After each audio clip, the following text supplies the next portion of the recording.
স্বাগত জানাচ্ছি সুপ্রিয় শিক্ষার্থীবৃন্দ। আমরা সি প্রোগ্রাম নিয়ে আলোচনা করতেছিলাম এবং আলোচনার এই পর্যায়ে আমরা অ্যালগরিদম এবং ফ্লোচার্ট শুরু করেছিলাম। গত পর্বে আমরা দেখেছিলাম যে কিভাবে বিভিন্ন ধারার যোগফলের অ্যালগরিদম এবং ফ্লোচার্ট তৈরি করতে হয়। তো আশা করি তোমরা গত পাঠ ভালোভাবেই বুঝতে পেরেছো এবং প্রত্যেকটি পাঠই তোমরা উপভোগ করেছো। তো আশা করি আজকের পাঠ অত্যন্ত উপভোগ্য হবে এবং গত পাঠে আমরা যে সিরিজ প্রবলেমগুলো সলভ করেছিলাম অর্থাৎ ধারার যোগফল নির্ণয়ের জন্য আমরা অ্যালগরিদম এবং ফ্লোচার্ট তৈরি দেখেছিলাম। আজকেও আমরা দেখব আরো কতগুলো ধারা এবং ওই ধারাগুলোর যোগফল নির্ণয়ের জন্য কিভাবে অ্যালগরিদম এবং ফ্লোচার্ট তৈরি করতে হয় আমরা দেখব। তো চলো আমরা শুরু করি। প্রথমেই আমরা যেটা দেখব সেটা হচ্ছে, দেখো 1² 2² প্লাস 3² এভাবে 100² ধারাটির যোগফল নির্ণয়ের জন্য অ্যালগরিদম এবং ফ্লোচার্ট। গত পাঠে আমরা যেগুলো করছি সেগুলাতে কিন্তু কোনো পাওয়ার ছিল না। গত পাঠে আমরা যেগুলো করছি সেগুলোতে কিন্তু কোনো ধরনেরই কিন্তু পাওয়ার ছিল না, কিন্তু আমরা আজকে যেগুলো করতেছি দেখো সেখানে কিন্তু পাওয়ার আছে। 1² 2² 3² এভাবে চলতে চলতে 100² পর্যন্ত। আর আমরা গত পাঠে প্রথমে যেটা করছিলাম সেটা ছিল 1 প্লাস 2 প্লাস 3 প্লাস 4, এভাবে চলতে চলতে প্লাস 100 পর্যন্ত। তো তোমরা মনে রাখবে স্কোয়ার থাকুক অথবা কিউব থাকুক অথবা পাওয়ার 4 থাকুক অথবা পাওয়ার 5 থাকুক, যেই রকমই থাকুক না কেন কোনো সমস্যা নেই। গত পার্ট যদি তুমি ভালোভাবে বুঝতে পারো, গত পার্টে যদি তোমার কোনো প্রশ্ন না থাকে, আমি আশা করি আজকের পার্টেও তোমার কোনো প্রশ্ন থাকবে না। তো চলো আমরা শুরু করি। প্রথম হচ্ছে algorithm start. Let sum equal zero. মনে রাখবা ধারার যোগফল নির্ণয়ের সময় সবসময় লেট সাম ইকুয়াল জিরো হবে, কারণ সাম হচ্ছে একটা পাত্র এবং সেই পাত্রের ভিতরে আমি জিরোকে রাখছি। কারণ তুমি মনে রাখবা, তুমি যদি বাজারে একটা জায়গা কিনে রাখো এবং সেই জায়গায় যদি বাউন্ডারি করে না রাখো, তাহলে ওই তোমার ওই জায়গার ভিতরে মানুষ ময়লা আবর্জনা ফেলে ভরিয়ে ফেলবো, অর্থাৎ অথবা কেউ এসে দখল করে নিব। তাহলে আমরা কি করলাম, আমরা একটা পাত্র নিলাম, প্রসেসরের ভিতরে আমরা একটা পাত্র নিয়েছি, পাত্রের নাম হচ্ছে সাম, এবং সামের ভিতরে আমরা কত রাখছি, জিরো রাখছি। কারণ জিরো রাখলে মানের কোনো পরিবর্তন হবে না। এরপরে লেট কে ইকুয়াল 1। তোমরা হয়তো ভাবতেছো কেন আমি 1² দিলাম না, আমি স্কোয়ার দিব না। পাওয়ার কত সেটা আমার দেখার বিষয় না, পাওয়ারটা শুধু আমরা ফর্মুলা ইউজ করব। তাহলে এখানে কত দিয়ে শুরু করতে, প্রথম সংখ্যা কত, প্রথম সংখ্যা হচ্ছে 1। তাহলে মনে রাখবে প্রথম সংখ্যা যদি 1 হয় তাহলে তোমরা 1 লিখবে, প্রথম সংখ্যা যদি 2 হয় তাহলে তোমরা 2 লিখবে। এই কথাগুলো কিন্তু ভালো করে মনে রাখতে হবে, আমরা গত পাঠেও কিন্তু এই কথাগুলো বলছি। এরপর আসো, এবার হবে ফর্মুলা। দেখো calculate sum equal sum plus K square.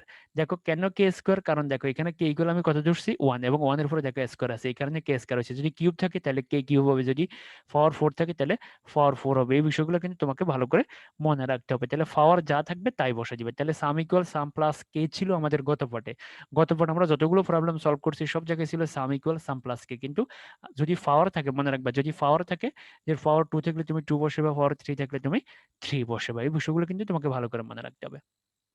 এবার আসো, কে এর মান কত করে বাড়বে। দেখো এখানে কে এর মান হচ্ছে 1, এখানে কে এর মান হচ্ছে 2, এখানে কে এর মান হচ্ছে 3। তাহলে দেখো কে এর মান এক এক করে বাড়তেছে, 1 2 3 4 5 6 7 8 9 10, এক এক করে বাড়তেছে। তাহলে দেখো কে ইকুয়াল কে প্লাস 1। যদি 2 করে বাড়ে তাহলে কে ইকুয়াল কে প্লাস 2। দেখো অনেক সময় হবে যে 2 স্কোয়ার 4 স্কোয়ার 6 স্কোয়ার 8 স্কোয়ার, তাহলে তখন তুমি দিবে কে ইকুয়াল কে প্লাস 2। মনে রাখবে স্কোয়ার শুধুমাত্র ফর্মুলায় ইউজ হবে, স্কোয়ার শুধুমাত্র ফর্মুলায় ইউজ হবে, আর কোথাও কিন্তু আমরা স্কোয়ারের ব্যবহার করি নাই। দেখো তোমরা ভালো করে। এরপরে কন্ডিশন।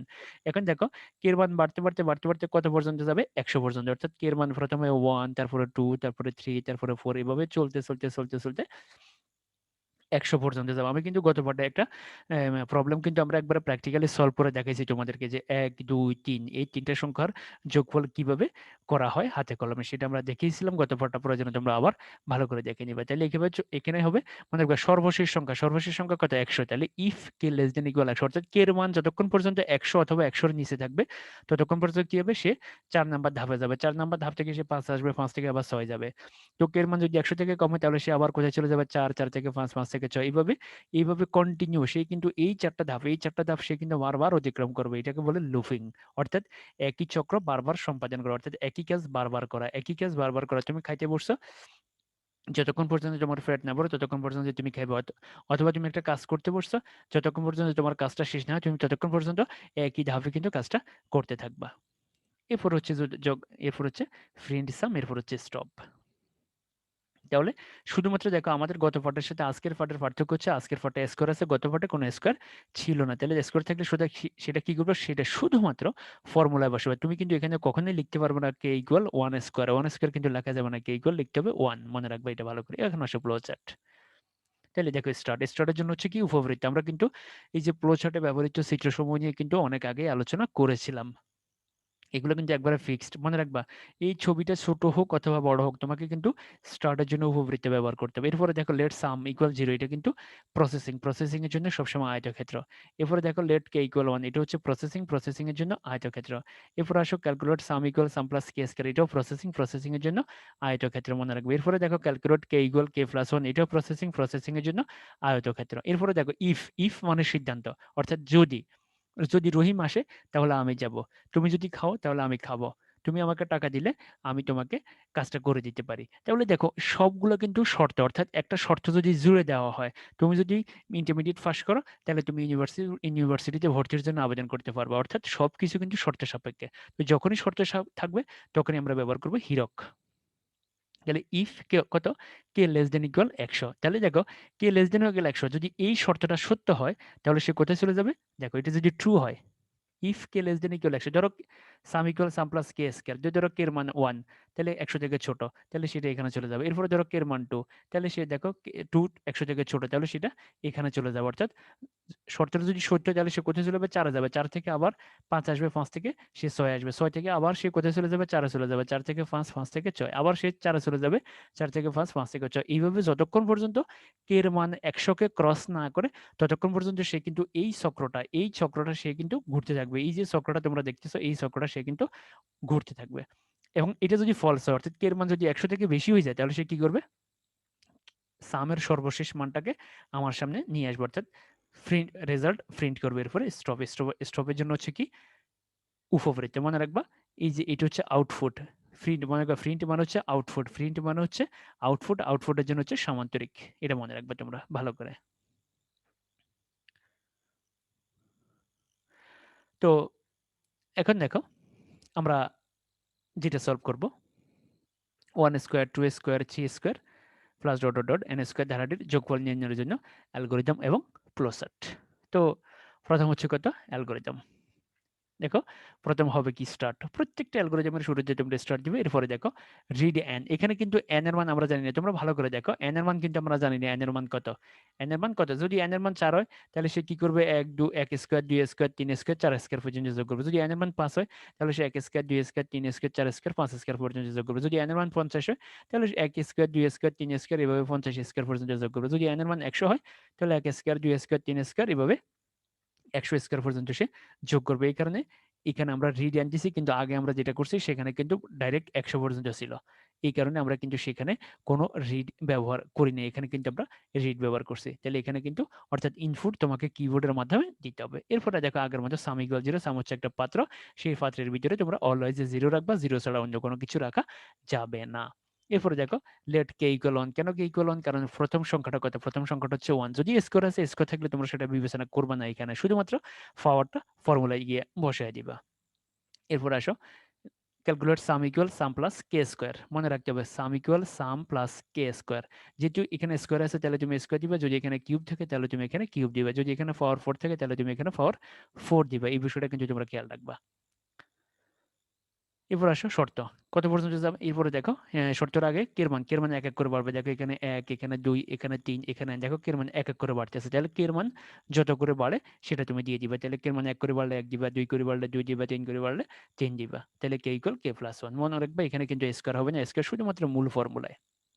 এরপর আসো কের মান কত পর্যন্ত যাবে, কের মান এন পর্যন্ত। তুমি যদি এখানে এন এর মান 100 দাও তাহলে এখানে হবে কি কে লেস দেন ইকুয়াল 100। তুমি যদি এখানে 50 দাও, অর্থাৎ তুমি যদি কিবোর্ড থেকে 50 টাইপ করো তাহলে কে লেস দেন ইকুয়াল 50। অর্থাৎ আমরা তো জানি না যে আমরা কে কত টাইপ করবো, এই কারণে আমরা দিয়ে দিলাম k less than equal N. অর্থাৎ কে এর মান যদি এন এর থেকে ছোট অথবা সমান হয় তাহলে সে কোথায় চলে যাবে, সে 5-এ চলে যাবে, গো টু 5। এরপরে ফ্রেন্ড সাম, এরপরে স্টপ। তো চলো এবার আমরা এটার ফ্লোচার্ট দেখি। প্রথমে স্টার্টের জন্য হচ্ছে উপবৃত্ত। এরপরে দেখো রিড এন, এটা হচ্ছে ইনপুট এবং ইনপুটের জন্য হচ্ছে সামান্তরিক। সবসময় মনে রাখবা, সামান্তরিক ছোট হোক অথবা বড় হোক, সামান্তরিক নিয়ে রাখতে হবে। অর্থাৎ ইনপুটের জন্য তোমাকে সবসময় সামান্তরিক ব্যবহার করতে হবে, এর বাইরে কোনো কিছু ব্যবহার করা যাবে না। কারণ এই ছবিগুলো কিন্তু ফিক্সড, এগুলো কিন্তু আমি বা তুমি, আমরা কেউই কিন্তু এটা সেট করি নাই। যারা কিন্তু এই অ্যালগরিদম এবং ফ্লোচার্ট, যারা কিন্তু এই প্রোগ্রামিং করছে, তারাই কিন্তু এই কাজগুলো সেট করছে। এরপর আসো প্রসেসিং। প্রসেসিং এর জন্য হচ্ছে আয়তক্ষেত্র, প্রসেসিং এর জন্য আয়তক্ষেত্র। তারপরে দেখো এটাও প্রসেসিং, প্রসেসিং এর জন্য আয়তক্ষেত্র। দেখো এটাও প্রসেসিং, প্রসেসিং এর জন্য আয়তক্ষেত্র। এরপরে দেখো ইফ, ইফ মানে কন্ডিশন, কন্ডিশনের জন্য হচ্ছে হীরক। যদি এই শর্তটা সত্য, এখানে কিন্তু কে হবে তোমরা মনে রাখবা, এই জায়গায় আই হবে না, এই জায়গায় হবে কে। তোমরা কিন্তু, আমি একটু চেঞ্জ করে দিচ্ছি, এই জায়গায় হবে কে।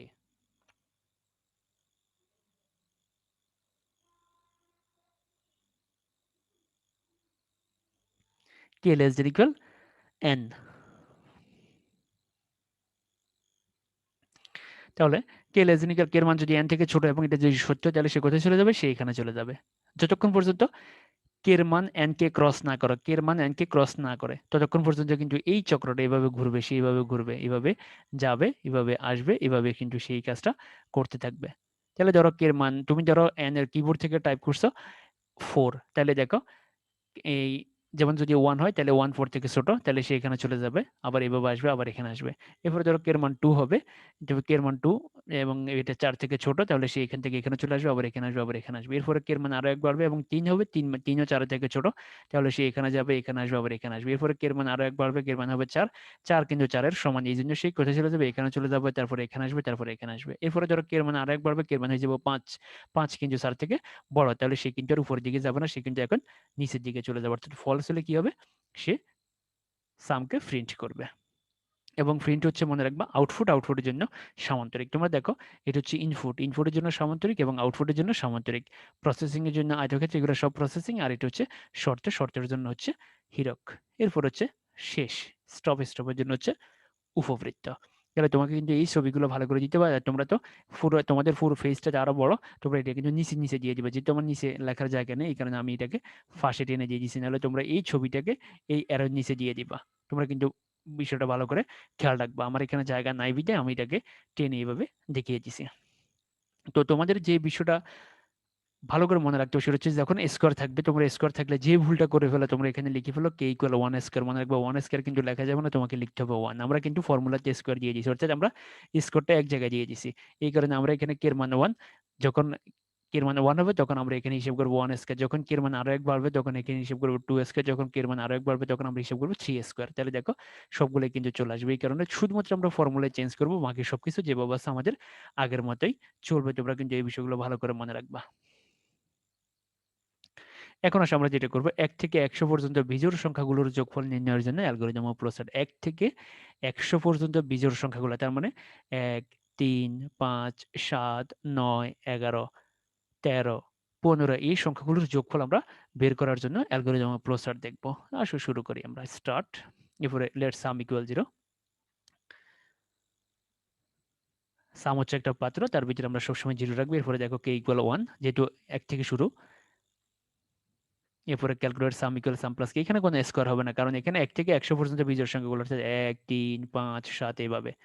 এরপরে দেখো কত করে বাড়বে, এখানে দেখো কে এর মান 2 করে বাড়বে, কারণ প্রথম সংখ্যা হচ্ছে 1 থেকে 100 পর্যন্ত বিজোড় সংখ্যা কি কি, 1 3 5, তাহলে 1 1 এর পরে 3 3 এর পরে 5, তাহলে প্রত্যেকটা সংখ্যার মধ্যে পার্থক্য হচ্ছে 2 করে, অর্থাৎ 2 2 করে বাড়ে। 1 3 5 7 9 11 13 15, 2 2 করে বাড়তেছে, ঠিক আছে। তাহলে কে ইকুয়াল কে প্লাস 1।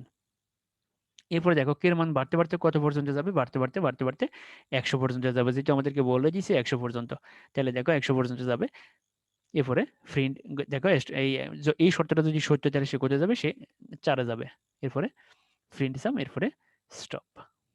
এটা প্রলোচনা না এবার, এটা এটা তো তোমাদের এই প্রসেসরটাকে একবারে সহজ হবে, যেহেতু আমরা ইতিপূর্বে এরকম 5টা প্রবলেম অলরেডি সলভ করে ফেলেছি। তাহলে স্টার্টের জন্য হচ্ছে উপবৃত্ত। এরপরে সাম, সাম হচ্ছে প্রসেসিং, প্রসেসিং এর জন্য আয়তক্ষেত্র। কে ইকুয়াল 1, এটাও প্রসেসিং, প্রসেসিং এর জন্য আয়তক্ষেত্র। এটাও প্রসেসিং, এটাও প্রসেসিং। এটা হচ্ছে শর্ত, শর্তের জন্য হচ্ছে হীরক। এরপরে দেখো এই শর্তটা যদি সত্য হয় তাহলে সে কোথায় চলে যাবে, সে এখানে চলে যাবে। আর এই শর্তটা যদি মিথ্যা হয় তাহলে সে কোথায় চলে যাবে, সে প্রিন্ট সাম করবে। এরপর হচ্ছে স্টপ। দেখো কত সহজ আসলে। তাহলে তোমাকে খেয়াল রাখতে হবে এই জায়গায় 2 করে বাড়তেছে। এইজন্য k = k+2 তোমরা এই জায়গায় কিন্তু ভুল করে ফেলো অনেক সময়। k = k+2 আর এখানে সর্বশেষ সংখ্যা হচ্ছে 100। আর এখানে সবসময় আদি মানে এখানে k এর মান হচ্ছে 1 এবং k এর শেষ মান হচ্ছে 100 মনে রাখতে হবে এটা। এবং কত করে বাড়বে? 2 করে বাড়বে প্রতিবার। তো সুপ্রিয় শিক্ষার্থীবৃন্দ ধন্যবাদ সবাইকে। আমরা গত ২ টি পার্টেও অ্যালগরিদম এবং ফ্লোচার্ট নিয়ে আলোচনা করেছি সিরিজ প্রোগ্রামের। আজকেও আমরা সিরিজ প্রোগ্রামের অ্যালগরিদম এবং ফ্লোচার্ট নিয়ে আলোচনা করেছি। আশাও করি তোমরা সিরিজ প্রোগ্রাম যদি পরীক্ষায় আসে সাবলীলভাবে আনসার করতে পারবা। এবং আমি আবার বলে দিচ্ছি সিরিজ প্রোগ্রাম পরীক্ষায় আসার সম্ভাবনা 100%। সিরিজ প্রোগ্রাম পরীক্ষায় আসার সম্ভাবনা 100%। তোমরা সিরিজ প্রোগ্রাম ভালো করে সলভ করবা। মনে রাখবা সি প্রোগ্রাম থেকে ২ টি প্রশ্ন আসবে এবং ১ টি প্রশ্ন কিন্তু এই সিরিজ প্রোগ্রাম নিয়ে থাকবে এবং সিরিজ প্রোগ্রামের অ্যালগরিদম ফ্লোচার্ট আসবে এবং ওই ধারাটার যোগফল নির্ণয়ের জন্য সি প্রোগ্রাম আসবে। তো সি প্রোগ্রাম নিয়ে তো আমরা পরবর্তীতে আলোচনা করব। আগে তোমাকে অ্যালগরিদম এবং ফ্লোচার্ট তৈরি করা শিখতে হবে। তুমি যদি অ্যালগরিদম ভুল করো তাহলে তুমি প্রোগ্রামে ভুল করবা। যদি তোমার অ্যালগরিদম সঠিক হয় তাহলে তোমার প্রোগ্রাম সঠিক হবে। এইজন্য তোমাকে অ্যালগরিদম ভালোভাবে জানতে হবে এবং তোমরা অ্যালগরিদম গুলো ভালো করে দেখবা এবং প্রত্যেকটা প্রোগ্রামের অ্যালগরিদম একদম সঠিকভাবে তৈরি করতে হবে। তুমি যদি অ্যালগরিদমে ভুল করো তাহলে তোমার প্রোগ্রাম ভুল হবে। ধন্যবাদ সবাইকে। যদি বুঝতে কারো কোনো সমস্যা থাকে অবশ্যই আমাকে কমেন্ট করে জানাবে।